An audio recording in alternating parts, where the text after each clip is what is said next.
Up From Work podcast. My name's Dave Swillum. Let's get ready to hustle.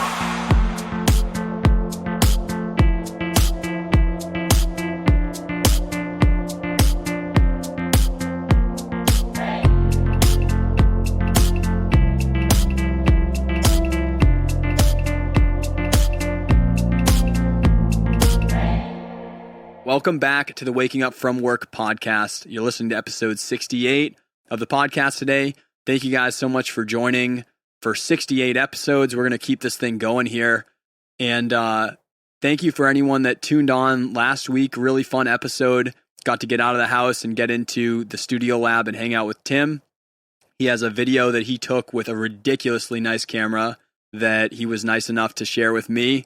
And I'll put that up on Instagram pretty soon so you can see that if you missed out on that episode. Tonight, interesting story of how this gentleman got here into my life, and it's from here. So tonight I'm being joined by Zach Tebow, or you might know him for Zachary James Photos, is a photographer friend of mine who I met through here. So if you're tuning in weekly and watching this live stream and then we chat on Instagram, then you could end up being hired by me to shoot band photos for me and then hang out on my show. How's that, man? Oh, yeah. Welcome, dude. Thanks for being on, man. Absolutely. It's my pleasure. Dude, how did that even happen? Like, was I following your Instagram and then that's how you found me, or how did that even happen for that? I honestly, I think it started with the suggested followers in Instagram. Like, you know, when you follow somebody, it like brings out a whole list of people that you can follow. Yeah. Yeah. So I found a whole list, and you for some reason popped up. It might have just been because you're like in my neck of the woods. I don't know. I'm not entirely sure, but glad it happened. That's why we're here, right? Dude, like, I'm seriously loving it because I have met so many people that like I stay connected with through Instagram and LinkedIn now that it's like I'm really like bullish on meeting people through online and then taking it offline and like legit just being cool with each other. Like, I meet a lot of cool people that way and I never did in the past. I don't know why, but yeah, man. So now we'll work together. So yeah, so I don't know if anyone out there saw any of my band photos that are coming out with this Tennessee EP for my indie band right now. I posted a bunch of them up there. Not a plug for the band, but if you want to see his photos, he shot all the ones that are coming out with this EP that are up. That's some of his work, but you can definitely go check it out after. But yeah, I'm gonna be posting something soon about the EP once it gets a little closer to the release date. Yeah, I'm gonna post a few photos, so anybody that's listening right now can definitely check that out. Cool, man. Yeah, like we went out to this rural ass barn and took some photos out in a field, and I don't know, it was a good time. Like, me and you like clicked, and we just started coming up with all these crazy ideas of how we could make it weird. But Zach, for those people that don't know you or Zachary James Photos, do you want to just run them through like a little bit more of like, who are you? What is the business? What do you do? Where'd you come from? However you want to frame it, man. You want to run people through you? Yeah. So basically I started as a photographer actually doing the work about 2 years ago. And I've had interest for a while. It really started when I took a trip to Spain to see my sister when she was studying abroad. Honestly, I just fell in love with the architecture, and I was playing around with, actually, it's kind of ironic, my sister's camera. I didn't even have one at the time. And yeah, I was picking it up and taking photos of random stuff, and I was like, damn, I think this might be for me. I like this. Every day we went out, I kept enjoying it, and I didn't end up doing anything with it until about 2018. That's so how old were you when you were picking up the camera and you're like, damn, I like this? How old were you? I was 17. Cool. Yeah. Yeah, so it started there, and since then I've just been doing local shoots, pretty much graduation kind of photos. I did a few event photos. I've done the promotional music videos for your EP. I've worked with my tattoo artist who does he actually makes music as well. So I've been doing some stuff for his music videos and all that kind of stuff. And That's sick. yeah, and since COVID is kind of settling down a little bit, people are more willing to do photo shoots and kind of work together closely, and hopefully bring out the best product we can and bring something nice to the table, get some good pictures and good content. So really 2018, you said, is when this really became more for you, like more serious? Yeah, that's when I knew it was definitely going to be the career for me. That's when I got my own camera and I started just taking off with it. I was driving everywhere, taking random pictures of different stuff. And slowly I was like, you know what? I want to make something of this. I want to do something with it. And I just thought it was a cool way to kind of express my creativity and my vision for what I was seeing, you know? Yeah, man. That's pretty fresh. Like 2 years out from really going after it and just being like, this is going to be the thing now. So I don't know. You got to be in a good space with that. So when it comes to taking photos, I mean, one thing I'll say, like, just because I just came off of taking those band photos, for like before I even take Zach's take on it, who is the photographer, I just want to stress to you, if you own a business, if you have a band, or you have anything that you're promoting in any way, and I need to take my own advice because the podcast photos I have are out of date. I'm working on it, people. Don't give me crap for it.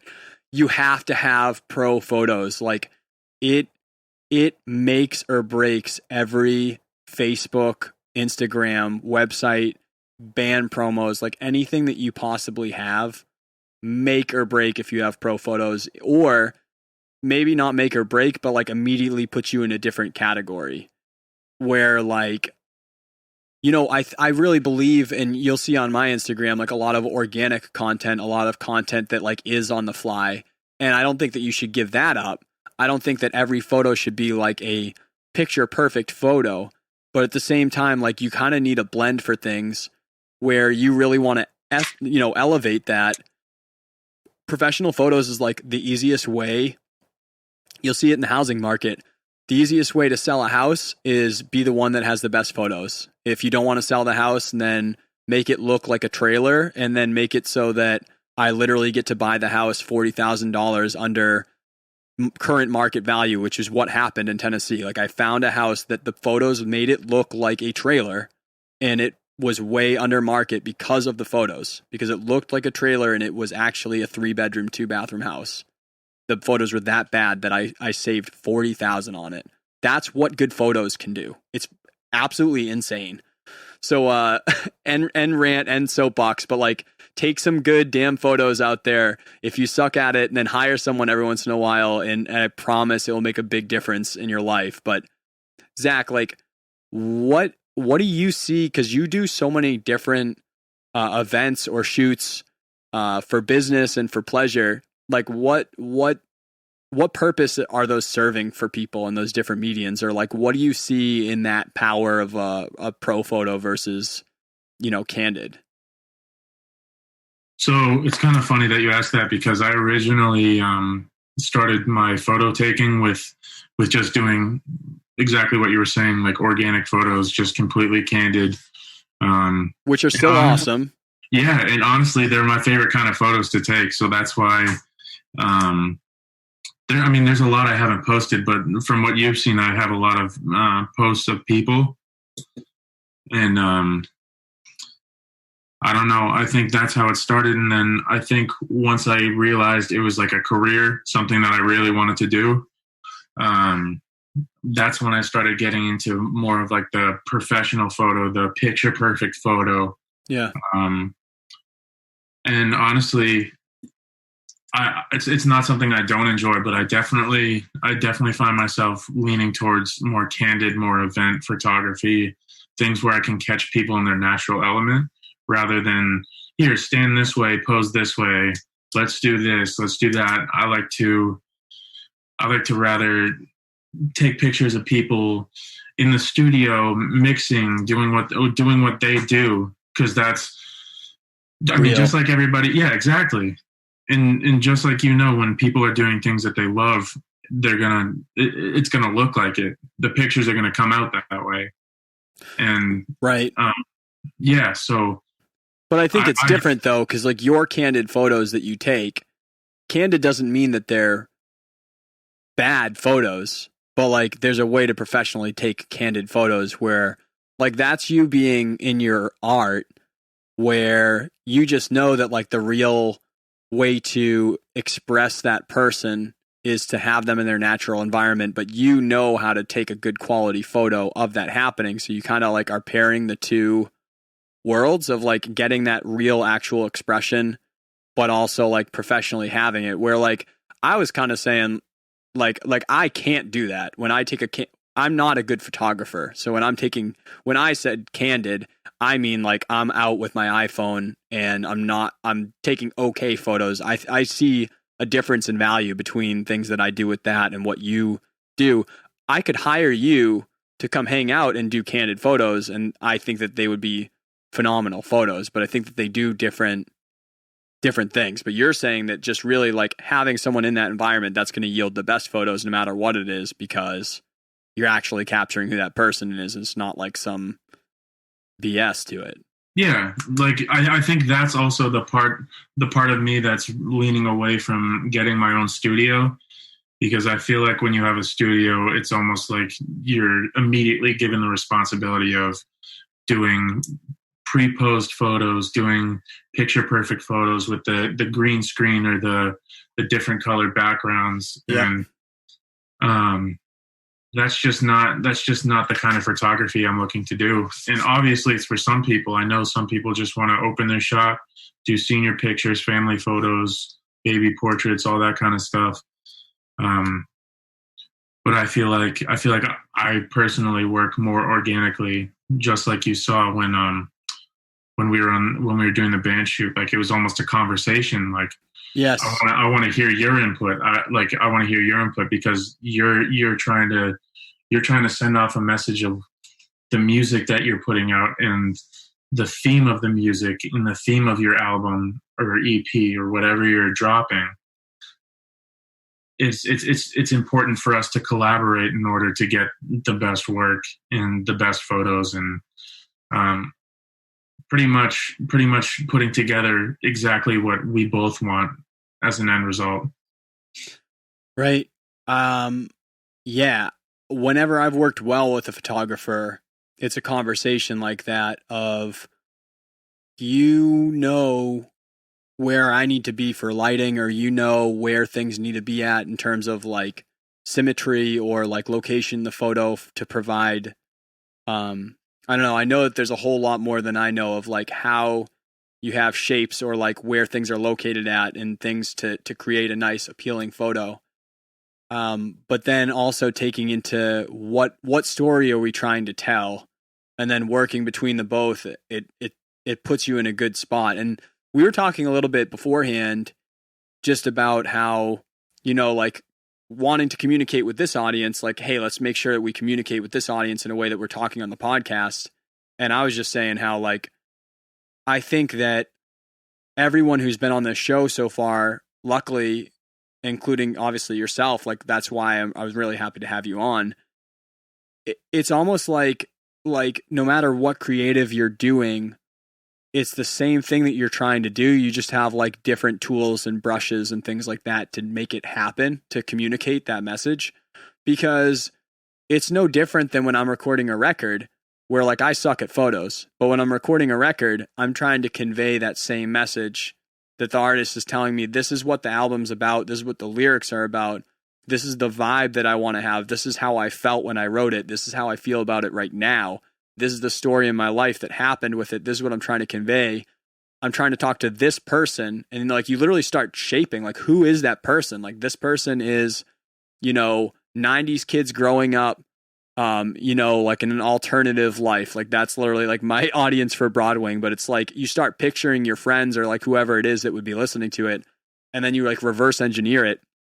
I think that it's the same thing for you and for anyone that is a great creative, is using the thing that you have as a medium that you're best with to convey a story. And that's like what being a creative is like you listened and that's what you probably do on any of your other shoots. Like what do you want to like, how do you approach that for different people? Because I'm sure that I'm different from some of your other clients and vice versa. Like how do you work with someone to figure out what they're trying to achieve out of it is like a vision, and share it together to have that conversation?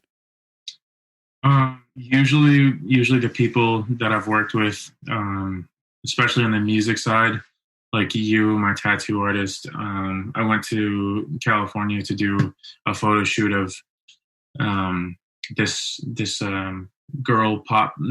female pop band. That's sick. I didn't know that. But I wasn't directly working with them, but I got to be kind of behind the scenes taking pictures, just getting that extra experience of like what Los Angeles would be like as a photographer. Yeah. But honestly, through my experience, it's been really easy with the people I've worked with. Just I'm a very forward person. I don't like to waste other people's time, and I don't like to waste my own. So I always like to start the communication early, just to get it out on the floor. Like, this is what I do. These are my photos. This is the kind of work I do. I don't know. I like to get my ideas completely out there before I go into a shoot and make sure that I hear the person I'm taking pictures of hearing their ideas fully. So basically someone has already seen your portfolio to help filter out getting the right person to you. And then what is entailed with like trying to set up and speak with that person about like what you're trying to convey? Like what types of conversations are you having with them, or what types of things are you keeping in your head to kind of keep yourself in line with what you want to portray? I think I have a particular sort of eye when it comes to photography. I don't think I necessarily fall in like a category, but I like my photos to come out more creative. That's why I like to lean away from more structured photo shoots, like if I were to do real estate photography, that's very still and there's no moving pieces. I like when there's people, there's events, there's people playing music, people doing their thing, you know? Right. And I think it's a lot easier when somebody else is creative at the same time. Like if I'm going to do it, I need the other person to have that thing, you know? Reciprocate. Yeah. So that's why I try to lean away from the more boring types of photography. But I think definitely in the last few months, I've kind of gotten a gauge of what I really want to do. And I honestly think ultimately it's just being around creative people and capturing what they're doing at the same time as showing them what I'm doing. It serves a dual purpose. I like it. It sounds like to me that you are pretty, like, you're really connected with the human element of it, because you're not even, like, everything you're saying is like a preferred shoot for you. It's not really based out of like the environment that it's at or backgrounds or things like that. Because there's a lot of beautiful photo that might be like a landscape, or definitely like, it's not nothing to take real estate photos. It's really hard. Like I just talked on that being that important. Like there are creative ways to take pictures of those, especially like definitely like nature. It's unbelievable. But like for you, it just sounds like and you can see it from your site, all yours like rotate around like, how do I figure out a way to capture what this person is thinking and acting like, essentially? And then if it's affiliated with music or something like that, like how do I capture that emotion and also tie it to the message of the record?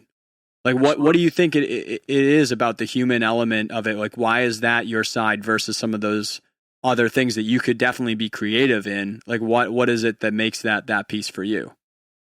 I think in my life, I've spent a lot of time observing people and observing just what's like my surroundings and what's going on around me. And I think that's played a big part in like what I was talking about, how I have like a unique eye.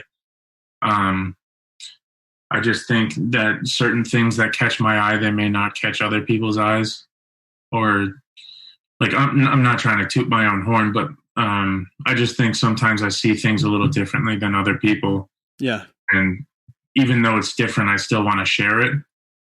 So I think having a subject that also has moving pieces, just like myself, I think it's cool to capture whatever they're doing, whatever they're trying to do. Like if I was like when we were shooting in Hollis by that barn, I was trying to think of what was going through your head, and obviously we talked about like props and ideas prior to the shoot.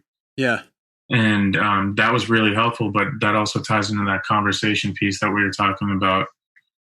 But yeah, honestly, I like to kind of put myself in other people's environments and take the best photos I can, and hopefully they'll come out seeing a little piece of me, but mostly pieces of other people and what they're doing. I don't want to be the main subject, but I definitely want my little piece in there. Yeah, what makes you, you know? Yeah. Yeah, I really jive with the way that you're attached to that, because I feel the same way when I'm working with an artist. Like people who know me, I come from like a, hardcore and punk background growing up, and have gotten obviously into so much, like gone through school, went through jazz and classical and symphonic, and out like listening to rap, and like I just listen to so like old country, just like I listen to so much music right now. And when I'm producing, it really can be pretty spread out too with what genres I'm working on. Like right now I'm working with like a funk band, like a kind of like a emo rap and a Christian rock, and it's like very different things. But I think that it's the same thing that you get out of it is what I get out of it, where I really don't care what music I work on, but I do care that the person is engaging with it in that way, essentially. Like if I hear someone talk about their record or their song or single and why they're putting it out and what it means to them and like what they're trying to say, and it just sounds like nothing, like not the music, but like there's just no answer there. It's like I'm just making this because I want to. I connect with the people that are like, I feel this way. This is the story I'm trying to tell. This is the thing, like whatever it is. Then I get excited about it. And then I figure out like, okay, what vibe do we want to have? What genre do we feel like what are some references, and try to hone in on like now, like really honing in on the science behind being still in the right category, to some degree. Right. But I fall in love with that exact thing that you're saying, is like, how do we take what it is that you're doing and create that, versus like, if we don't really know why we're doing it, and like, why are we even making this? Like, What's the incentive to like do this thing if like we have no thing? And it's never a knock against people that are like, I just like making music. That's like not what I'm saying at all. But like, even the people that are like, I just want to make this music, there's still a difference between people that are just like, I don't know, and people that are like, I'm just making this music, but then they're just more descriptive in other ways. They're now going into like they're still descriptive, I guess. There's still a conversation of like, what is this thing that I'm trying to do? And that is kind of like what I hear from you, where someone comes in for their senior pictures. That's awesome. Like, you should be having senior pictures. Like, that's cool. Amazing memory. Still cool that I got this photo of you in a memory that's important to you. Like, 50 years from now and important to your grandchildren, like that's still cool as shit. There's nothing to take negatively away from that. That's still a cool thing to be able to deliver and make an impact in people's lives using your art. Just the same way as it's still cool for me to work on a project where like someone just doesn't give a shit about it, but it's something that they share with their people that they like for their life. That's all cool stuff, but like it's so much more impactful for you as the creator when you're working with someone that has like a full why behind what it is that they're doing, and you just need to figure out like, how do we do this?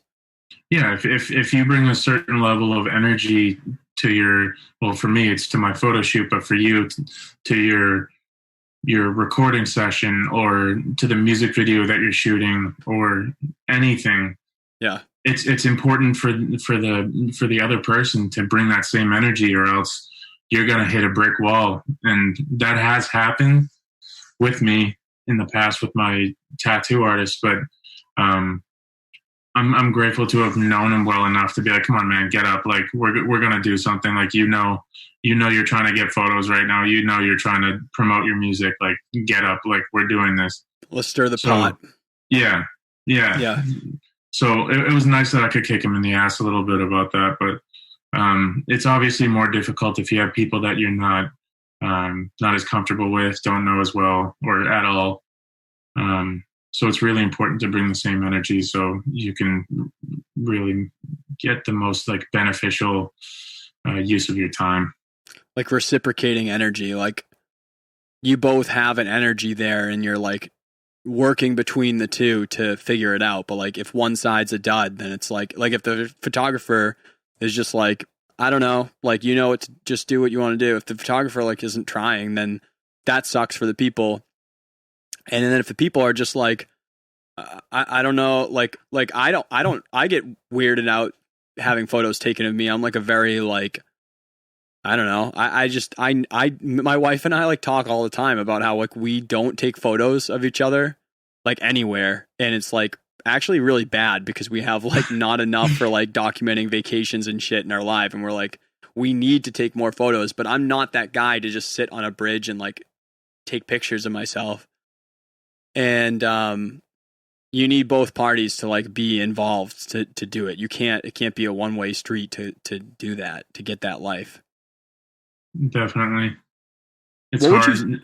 What do you say to people that are like me, like that are like feel weird on camera? How do you get people to loosen up or like mix it up so that they're in a frame that they get the best photos? Like what should people do to prep up for a photo shoot to like be not awkward or weird about it? Honestly, I try to bring my personality out a little more if I feel that the client's a little more introverted or kind of standoffish or hesitant about the photo shoot. I try to be more like exaggerated with my expressions and compensating for the lack of energy on the other side. I try to overcompensate to help them like drag back in a little more. And obviously it doesn't always work. But for instance, like that day that I had to turn my tattoo artist around and like get him back into picture mode, I luckily had a speaker in my car and I just started playing his music, and then he like got in his groove because he was hearing himself. He was more in like the mindset of his music and like what we were actually doing. It was like a wake up call. That's cool. And yeah, so I don't know. It's just little things that you can do with certain people. Like I don't know. It's just like, how do you get a kid to eat vegetables? You give them a cookie after they have three carrots. It's something like that. Like there has to be an incentive for them in order to tie them in. And I mean, unfortunately, with senior pictures, they're there to do exactly what it sounds like, to take senior pictures. But it's just the little things that I think bring people back in a lot more. So for people out there that want to be like a photographer like you, they want to do this type of thing, and maybe they're at I forget what your sister's trip was, but they're in Spain and they're like about to pick that camera up or they just did it. What going through this process, like you're 2 years in, so like you're still in like a really young, spry moment in that career. What would you recommend to them, like for going this way? Like, what are some steps that they can take to, if they're hobby photographers, but they're like, I fucking love this, and like actually I would rather do this than the other thing I do. Like, what's some advice that you have from like where you're at in the game to give to them to kind of like work towards that or go for it? Like, what are some steps? The thing for me, like the biggest thing for me was realizing that I really didn't like the thing that I was doing instead. I had to fully think it through, and I had to be like, yeah, this is 100% not for me. And then once I got to that point, I had the idea of photography a little more accepted in my head. Like I was essentially okay with saying it's okay to pursue this because I hated the other thing so much. Okay. But when I was in Spain, I saw how some of the photos came out, and I was like, I mean, people take photos of everything. It's the biggest moments that you can remember just by a photo. And I think it's important if you can get into it really early and try to learn the craft of it and take pictures of everything, because that's how I started, just taking pictures of everything that I thought looked interesting or caught my eye or anything like that. But just see how your pictures come out. If you like them and you think it's something for you, definitely look more into it, because there are other things that come with photography that you may not expect. And like what? I think one of the biggest things I learned was probably learning to deal with difficult clients. Like, you think you're just there to take pictures, and then all of a sudden it turns into a school project, and you're trying to figure out each way to please every person in the party. You have that one cranky family member that doesn't want to get in a photo. I can't even imagine. Like, I can't even imagine when you have like when you have is it when you have a bigger group, or it's just like literally the personality types in each group can be that diverse? They definitely can be that diverse, especially at a wedding not recently, but when I first started, I was doing a wedding, and I had this family that had like divorced siblings from each like side of custody. And oh God. Okay. Yeah. So the relationships between them were just not solid, and they had like unfinished beef, and it was just very evident during the entire thing. And comes out in the body language. Yeah. Right? Yeah. Oh shit. And the end result of some of the photos, I was like, damn, you guys don't even look like you like each other. We couldn't even get you to pretend. Yeah. Oh God. Yeah, I had one of them wearing sunglasses in all the pictures, which just I suggested for her to take them off, but they were staying on. Yep. And I don't know, it's just like the very little things that you don't think about when you think of photography, or going in or taking pictures, going to a wedding, anything like that. They just kind of get you by surprise. It's like a pop quiz. Right. And I mean, no doubt that like some of the artists I bring in studio are pretty eccentric. Like, I have seen things where I'm like, okay, I guess you're doing that. Like, there's just weird shit that people do. So it does, when you have a bigger group, if you have like a band of 5 or 6 and people are bored as shit because they've been like sitting there while someone's been drum tracking for like 8 hours, then it definitely becomes a thing to manage too. You know, sometimes you're managing it in terms of like, please don't do illegal things or like get me in trouble. Sometimes it's a personality thing where like the way that they interact with each other during the project is like a negative, like it's a hostile thing. It's like you're ruining that person's confidence, and like they will be fine to do the take, but like you're making them nervous, so like leave. Like, there's a lot of managing during a session too. So like I totally get what we probably have different clients in those situations, but I get it, man. Like, you have to try to, you become like a project manager or like a manager of people, like anyone, just like you would if you were a manager of like a store or something. It's just like there's different personalities and different ways that people handle different situations, and you have to get them linked up for like a common goal. Yeah, definitely. And obviously sometimes it's harder than others to get everybody in the same area, but I mean, you got to do what you got to do and persevere, especially if you're in an unfamiliar area, unfamiliar people, just an entire environment and culture that you're just not familiar with. Sure. So I've recently really been pretty on, like, at least for band photos, but I kind of believe this about like any photos that like I want to have taken for my stuff is like, I think that you need to not play it safe with your photos. I think that you really need to do things that make people have to, there's so much overstimulation out there that if you are going to take the time to take some really nice photos, because that is effective, right? That helps already, right?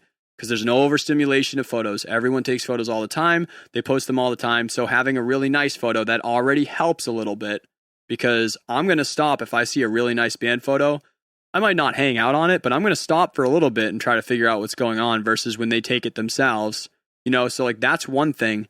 But then like to take it a step further, I kind of believe that your photos should be like ridiculous, and ridiculous just as in like, it needs to be something that I had to stop and figure out. Like, I want to literally actually stop and figure out how they fucking took the photo. Like, I feel like that also makes a good photo of, it's enough of a thinking game of not only like thinking, what does this portray? Like how, but like, if you have to think about how did they catch this photo, that I feel like is important to make it so that your photos are sticking out. Well, that's what's going to make you click on the profile. That's what's going to make you comment on the photo, like the photo. Yeah. I keep trying to think of new things that I can do to, like, I think the ones that we shot for that EP, I think that those aren't like insane, but they were enough that like we did have to bring a ladder out to like a barn that's technically in like public domain. Like it's probably owned by some type of government agency. And we took a ladder and climbed up like 12 feet on the sketchy ladder to sit out of a barn loft with a bunch of PBR and whiskey bottles that probably wouldn't have looked great for a cop to roll in on. And we took a shot at just doing that because we wanted to do something that's not the most ridiculous photo on the planet, but it was still something that I was trying to think of, like, how do we make people like get the picture of this? Like, we're rural, we're folky, we're like definitely like country boys here, but also just do something that was something to think about. Like I wanted people to think about, like, where the fuck was that photo shot? Like, was it shot in Tennessee? Where was it? Like, you really can't tell from the photo, like, where was that shot at? You have no idea. You just know it's rural. You can't tell that that's Hollis, New Hampshire until we tell you that. I like photos like that. What do you think about that idea? Like, do you think that, obviously not for like a family photo or for like even for wedding photos, sometimes it's cool to take these crazy things. Like, what should people be thinking about in terms of doing something like dramatic or out there for their photos? Like, should they do that? Or if they're going to do it, like, how should they think about these situations that you can do to get good results of people being like fascinated, interested in the photo? I think consistency is probably the biggest thing I can think about. I mean, I even have a problem with it myself, but I'm starting to change this one element about my photos, and I think it's making a statement in each photo. So if you take a photo and it's the same style as the next one that you take, and then you keep up that pattern of, oh, this guy takes this kind of photos, this guy does this with his photos. Cool.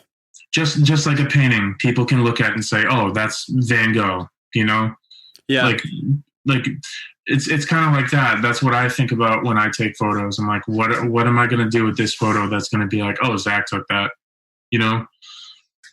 So I think consistency and perfecting like your craft and your little tweak to your photos is very important. So you can be recognized if people see it on your Facebook advertisement, your Instagram advertisement.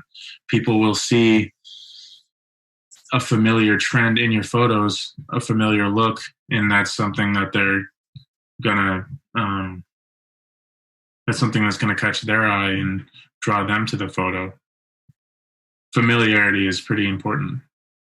Yeah, like how do I like attach to this brand pretty much? It really is like branding, every person is a brand. And like people probably don't want to say that because it's such a business way to look at it, but it's like every person is a brand.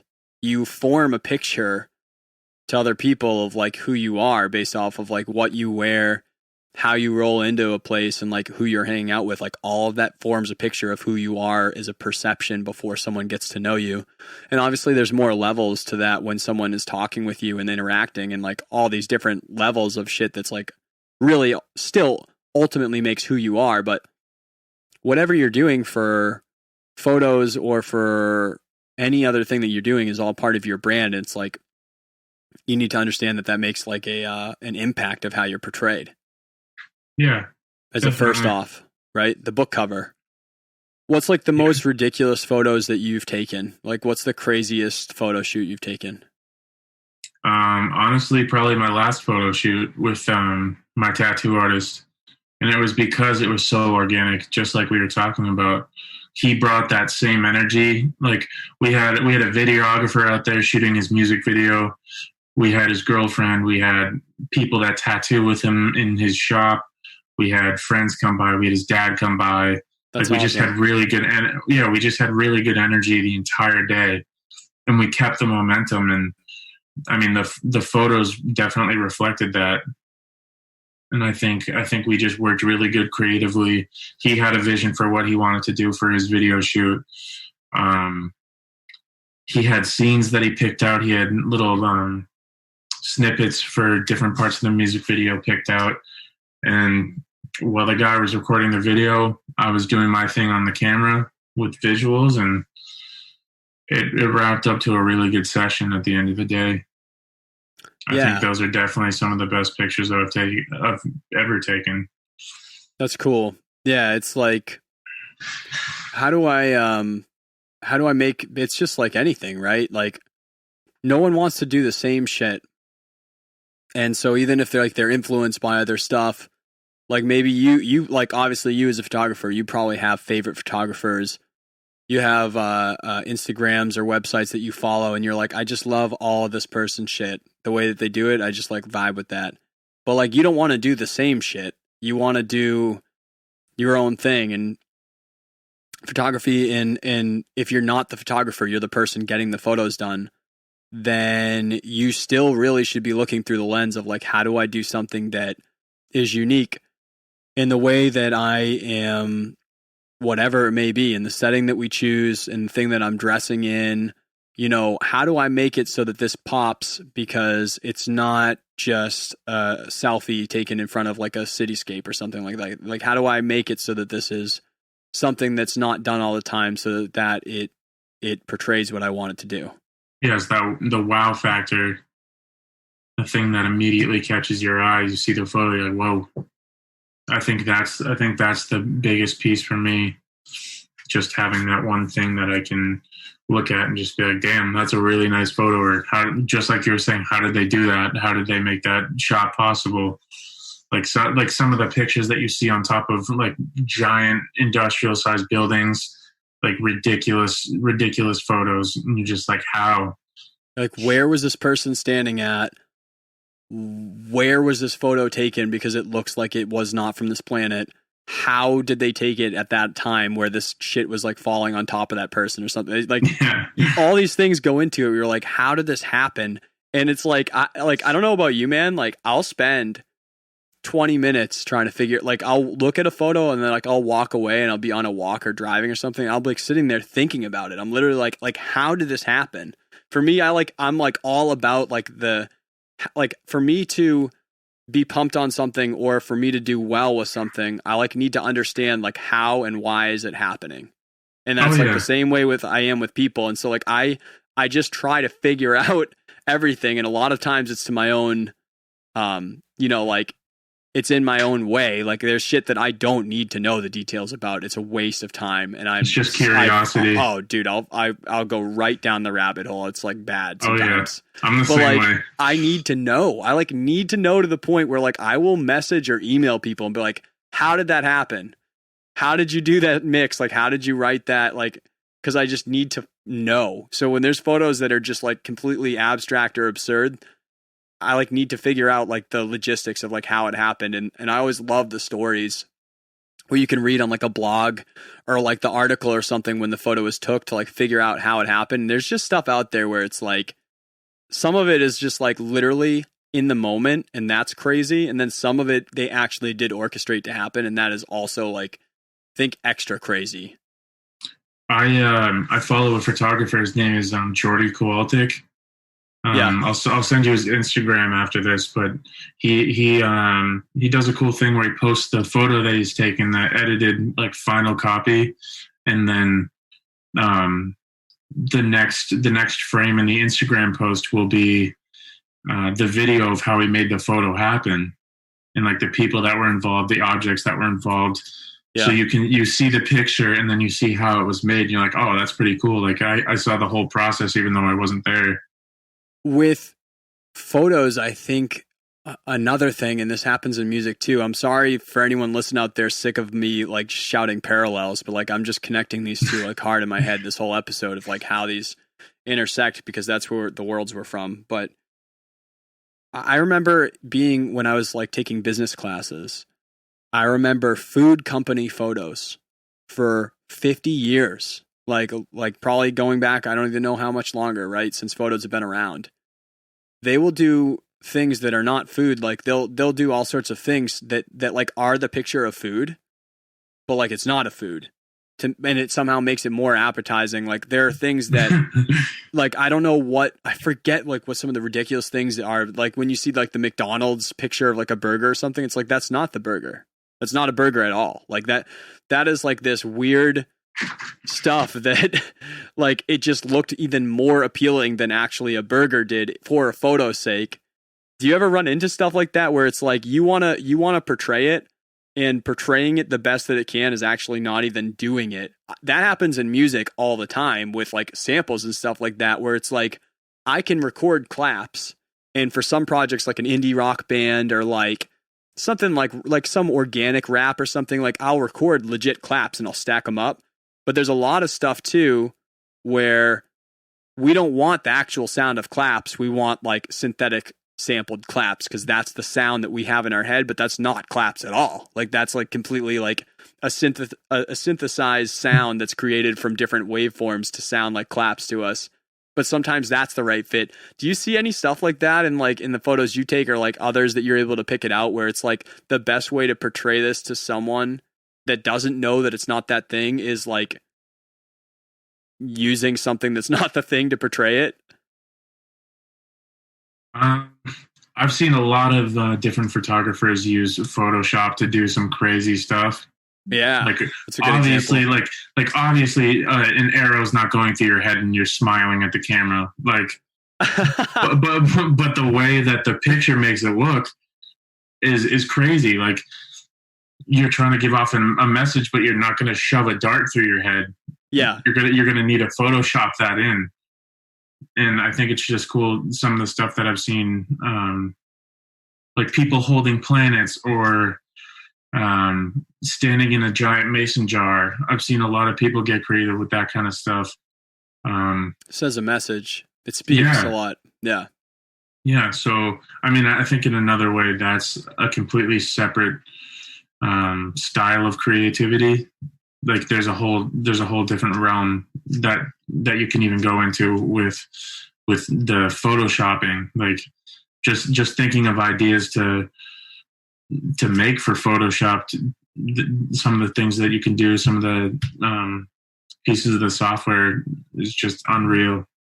Right, it's untapped. Like digital tools have made it so that like you can actually do whatever you want to do. So now it's like almost like analysis paralysis as a creative sometime, where like if I want to have someone in a jar, I can. So it's like, what do I want to have happen to like figure out how I want to use the tools to like portray it? Because there's an indefinite amount of options. I can literally do anything.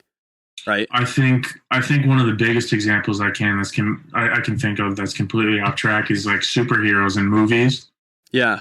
Like, if you've seen some of the behind the scenes to like Avengers movies, they have Captain America laying flat, or not Captain America, whoever the one that can fly is, like Superman. He's not in the Avengers, but Superman movies, of them literally just laying flat on a table and the green screen's doing all the work. The green screen's making them look like they're landing from 100-foot drop. The green screen, you know, like obviously they're not flying. Obviously they didn't just drop off that massive cliff. Like, it's just that visual stimulus that we're looking for as viewers, and like the vision, like you can't, if you think of a superhero, Wolverine, how do you mix a man and a wolf? You have blades coming out of his hands like claws. It's just like that, you know? Yeah. Men don't have men don't have blades coming out of their hands. It's one of those visual things that you need something else to use to make it happen. Right. So, Zach, I've got you've listened to the podcast, so you might know them. I've got 5 questions I ask people at the end to cap it out, and I kind of ask them pointed and have them answer without too much, don't overthink it. I ask them at the end to kind of get like your natural response to it. So, you ready for those? Alrighty. Damn. Okay. First question, and like I say to everyone through this, so sorry for the redundancy, is I kind of get it throughout the episode, but I really feel with this one, I get like a really cool solidified answer when I ask it pointed like this, is what makes it so that this is the thing that you have to do every day instead of any other thing? Like, why out of the time that you have, like 5,200 weeks, 100 years or less, is this the thing that you have to do to spend your time over any other thing that you could do in life? I think seeing the end result makes it all worth it. I think just the way that it comes together, the creative process, it makes work not feel like work. And I think that's how it should be. You should always enjoy it. Hell yeah. That's like what this podcast is about. It's called Waking Up From Work for a reason. Yeah. So for sure, man. No one, like my opinion, no one should have to work a day in their life. And I mean, I am right now. I'm working. I'm not doing the thing that I like full time. So I am with you if you're not. But I think that ultimately that it should be the real dream, is just make it so that you don't have to work, but you're just doing things that you like to do, and then finding a way to get income from them too. So that's awesome, man. Along the way, these 2 questions are really helpful for someone that is on their way to doing the types of things that you're doing. I kind of say these as like the talking to 6 years ago or 10 years ago me questions.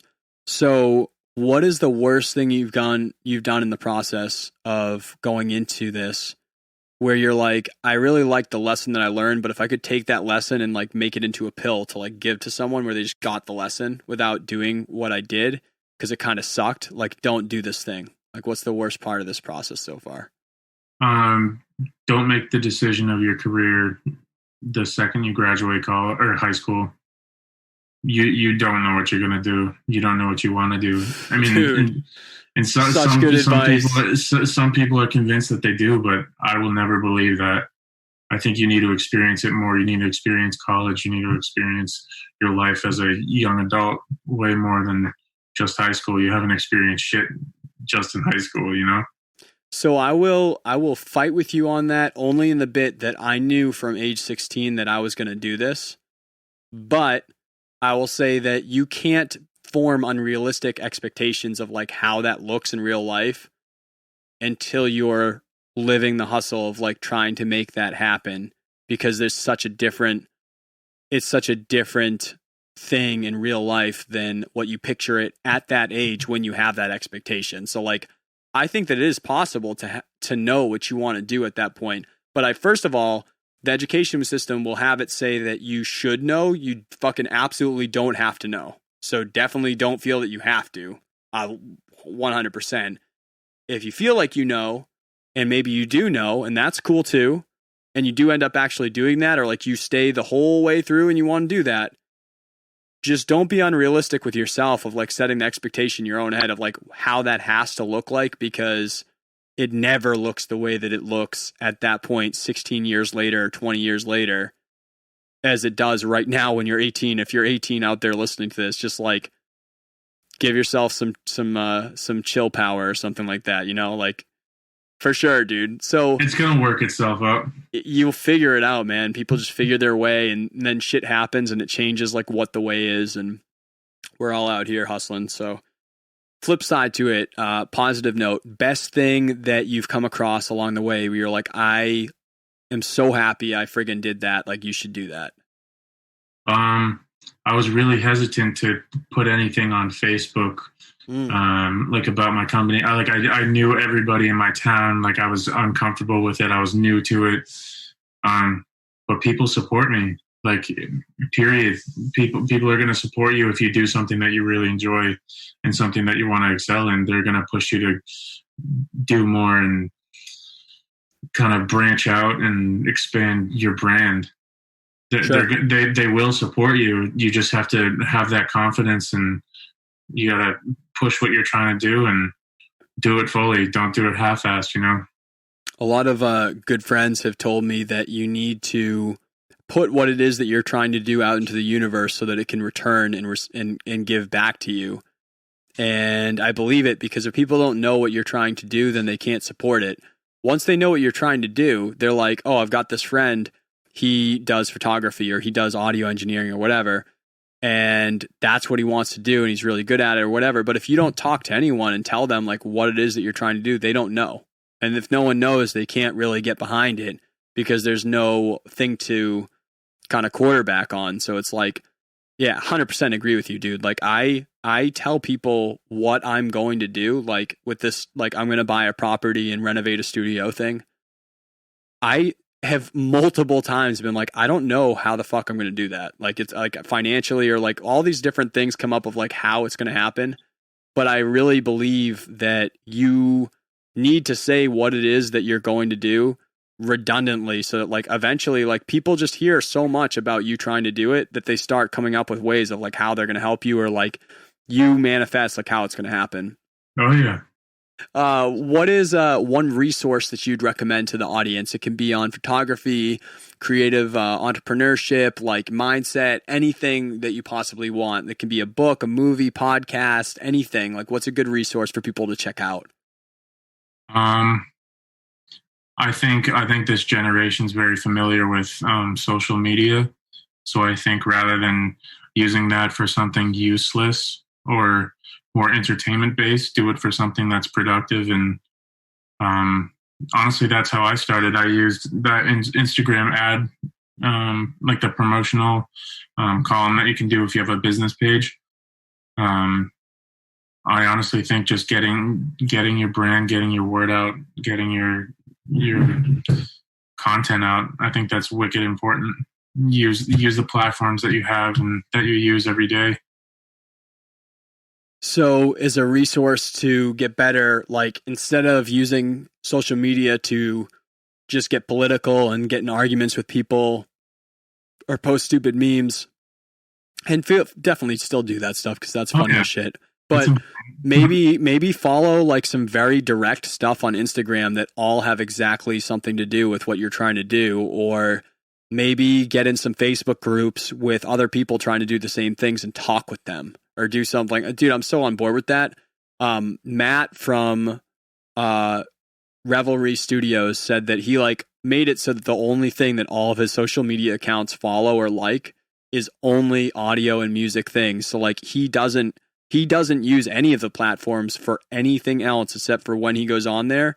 When he scrolls, it's only shit that has to do with what he likes. And I was like, that's kind of an awesome idea. Like, I'm too lazy to go through my social and like change it to that. I'm like never gonna, but that is a really good idea, because then when he's scrolling through social, it's like the only things that are gonna like encourage him or make him think different, or like that was a pretty cool idea, I thought. But last question, very easy. Where do people keep up with you? Where do they check out your photos? Like, how do they keep up with what you're doing? So I started my Instagram around a year ago. I think that's when I first started posting photos and stuff like that. And then a few months ago, I launched my website, which was pretty huge. Sick. That's something I haven't done ever for anything. So what are those two? What are they? The tags. Yeah. Yeah. So the Instagram is Zachary James Photos, and the website's ZacharyJamesPhotography.net. Word. Okay, cool. So for anyone out there that is in the middle of some stuff right now, if you want to go check those out, head on over to wakingupfromwork.com/show notes, and you can check out those links without having to write them down or memorize them or some weird crap like that. Just head on over there and you can check it out. So that's going to do it. Thank you so much for being on, man. Yeah, thank you for having me. Appreciate it. Cool. All right. That's episode 68 of the Waking Up From Work podcast. Thank you guys for listening on Instagram and hanging out with us live. Thank you for listening on podcast stuff and hanging out with us later. Have a good week. Peace. All right, guys. I hope that you enjoyed episode 68 of the podcast. Really enjoyed having you guys on the Instagram live stream every Thursday night. Is been a lot of fun to engage with whoever is around and asking questions and chatting and stuff. So if you want to be a part of that, every Thursday night, 7:30 p.m. Eastern on Instagram at Dave Wakeup. That's where we're hanging out when we're shooting this live. That's where you can really see anything. I don't really edit a lot out of here, but you're going to see it all then. And if you want to help us out here for free, you can leave a review on iTunes. Is definitely really helpful, but anything really. If you enjoy it, it really helps us a lot. If you rate and review the podcast, we appreciate that. Even just sharing it with people and letting others know if you're finding value to share it with them. So thank you guys for tuning into it. If you want to check out those show notes, wakingupfromwork.com/show notes is where you can find those. Next week on episode 69, you are going to hear Hillary Lane. So this is someone that has a lot of different things going on, and I had the pleasure to meet up and grab some lunch with her and my wife up in Maine a couple weeks ago. But she does renovations on properties to get them prepped up for Airbnb and look quaint AF. And she also does a lot with starting to do income properties and shifting businesses, branding businesses in every single way when they're starting up. You can hear her story. It's really interesting, but we'll get into it next week. There's a lot to it, and you'll definitely hear a big blend of the creativity she brings to the table and all these business launches and ideas that she has. So should be a pretty good episode, and look forward to sharing it with you guys. Thanks again.